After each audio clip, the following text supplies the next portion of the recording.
love camping, getting in touch with nature, hiking, s'mores. One of my favorite places to camp in Western New York is Allegheny State Park. But did you know that it has ties to an important Seneca leader?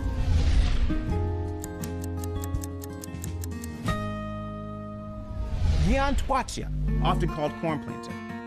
Cornplanter's father was a fur trader, but his mother was a member of the Seneca Wolf clan. Haudenosaunee culture is matrilineal, and that just means that the kid takes the clan of their mother. So, Cornplanter was Seneca Wolf clan through his mom. Just like many Haudenosaunee, Cornplanter took part in raids against American colonists during the war. He was at the Battle of Newtown when Americans defeated Haudenosaunee and Loyalists in 1779.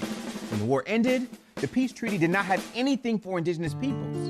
The Haudenosaunee had to negotiate to protect their lands after the war. Cornplanter, just like Joseph Brant and Red Jacket, was involved with many of these discussions. Cornplanter met with George Washington to discuss relations between the U.S. and Haudenosaunee. The president often handed out gifts, and he gave Cornplanter a very fancy pipe tomahawk. It was eventually saved by Ely Parker, a descendant of Red Jacket.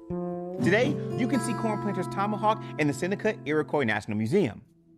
Now, Cornplanter had disagreements with Red Jacket and Joseph Brant.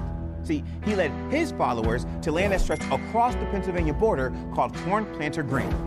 This land along the Allegheny River was remote, and there was not a lot of influence from Americans who were moving into that area. Cornplanter's descendants lived on the Grant up until the 1960s. Then, Kinzua Dam was built on the river, and that flooded much of Cornplanter's land. His grave and a monument were moved in 1963 when the dam was built. Man, lots of people, just like me, enjoy fishing, hiking, swimming, and camping at Allegheny State Park.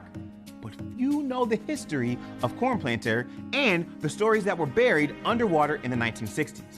Man, history surrounds you and includes you. So go ahead and make history. Maybe someday I'll be telling your story right here on Compact History.